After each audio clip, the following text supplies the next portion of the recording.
Hey guys, thanks for tuning in. This is optibotimus coming to you with another video review. And on today's episode, we're going to be going back in time again and taking a look at the Transformers Generation 1 Headmaster of the Decepticon Mindwipe. Now recently we looked at the new Titans Return version, and in that video I did a bit of a comparison to this original G1 figure, but this video is going to be focusing just on this guy.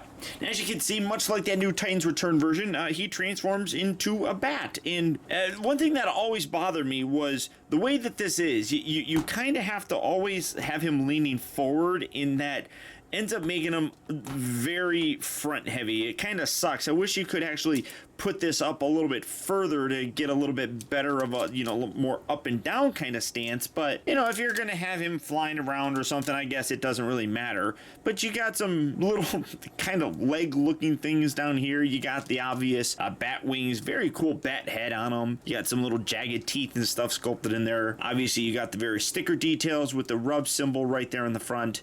In terms of his bat mode, unfortunately, he doesn't really have weapon storage. This is his gun. There's no real place you can plug it. I always kind of just end up wedging it down there and just leaving it like that, just to make sure I don't ever lose the thing.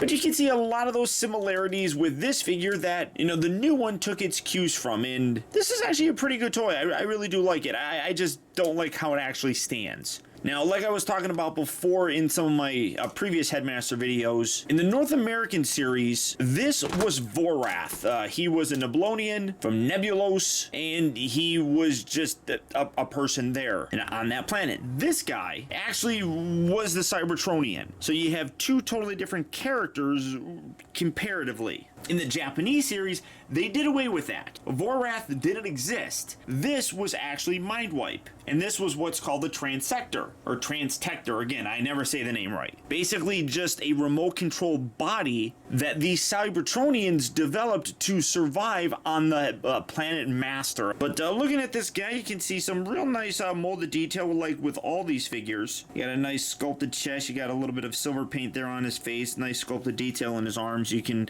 look on the inside of his arms here, and you can actually see arms, whereas the outside is just the like side of his head, his large head. And then obviously you come around here to the back, and this little flap here on mine is fairly loose. That always kind of flops down, but you got the little, or I should say, larger head right there. But again, size wise, these were actually fairly big back in the day. For comparison, here's a current Titans Return version, and you can see a big size difference, which I like.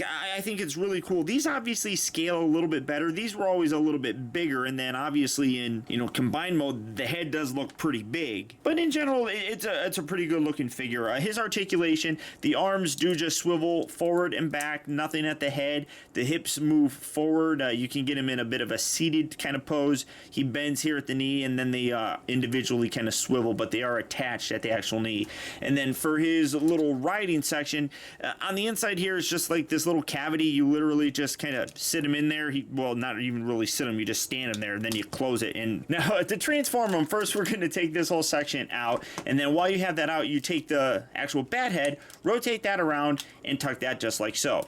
Come around here to this back section, fold the little tail all the way up, and then you rotate these sections down, which will create his legs, and then you fold that forward, making his little footum, and take this whole section here, rotate this around, do that on this side, and then this hinges outward just like so. Kind of lift these up to get a little bit of a clearance here, and then pull out the fists along the side. Do that there. This one's a little bit stiff. Come on, there we go. Come on, there we are. And then to complete the look, get these whole things, they just rotate at will, so it's kind of crazy. And then to obviously complete the look, you transform this by just folding that up. Make sure you lift that up. You can then take this, fold that down if you want to see the tech specs. Again, you got the little different sized kind of post on the bottom of the head that when you plug that in like that, boom, there's his tech specs. You can see his speed, strength, and obviously his intelligence. Now, one thing that the Titans Return version did that really did improve the overall look of the figure were these wings. As you can see, in robot mode here, they're upside down, which that wasn't how they were in the actual cartoon. They actually were right side up, just like that. But you really couldn't do that with this, I guess. I mean, I suppose if you went backwards with them and you can't even rotate this around, I mean, I guess you could kind of make it look like that, I guess, but that's not even accurate. But I mean, so that was one of the aspects that really did kind of stink, I guess. And then obviously you have his gun. Just hold it right there. I think that the Titans Return version really did update that really nicely. Now, you can also fold these back if you want to, but I like leaving them out because obviously he had those little wings. But also in the cartoon, they were much smaller wings. So, again, the Titans Return version did a really nice job of updating this guy and making him look like how he looked in the actual cartoon. I mean, all of these, Headmaster figures looked really cool, obviously, back in the day, but not all of them had that same kind of look that the actual cartoon did. And those Titan Return figures really did a nice job of updating it. In this, you can see you get a little bit more detail with some stickers and such. All the paints are basically the same with the purple and the black and everything. Articulation-wise, he does have a little bit more. The head doesn't do anything. The shoulders, you kind of have to hold this section here.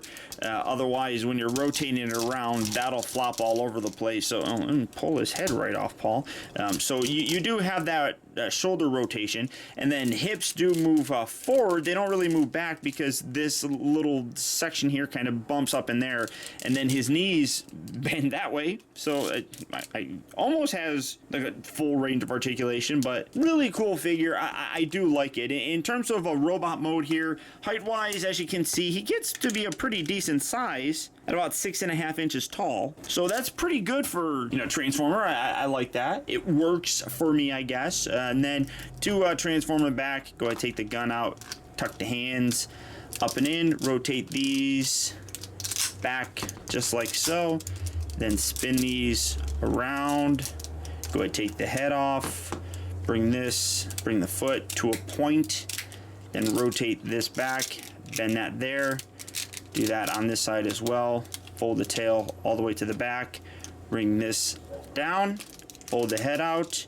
and there you have him back in his bat mode. And again, you can take this guy and you can put him in there if you really want to. It's your personal preference, but really cool toy. I mean, it's definitely a unique kind of look. I love the whole bat kind of look with the guy, and Headmasters just are fun in general. There are some aspects on this that I do wish were a little bit different, but I understand that they weren't able to really do that back in the day, and it really does make me appreciate the new Titans Return figure. In terms of a cost on this guy, I don't see this guy getting knocked off a lot, but Headmasters do tend to get knocked off, so make sure you're very careful. But price-wise is, I'd probably say a good $75 to maybe $90 on this, and they're pretty fairly common on eBay, so if you're looking for them, good luck and happy hunting. But beyond that, guys, that's about it. So once again, I want to thank you for tuning in. This has been Optibotimus. Don't forget that if you like this video, to please like and share it. It goes a long way towards helping me out. Also, be sure to subscribe in case you haven't already subscribbled. That way you get instant email notifications whenever I upload a new video, and you never miss out on a future review of mine. And as always, until next time, be excellent to each other.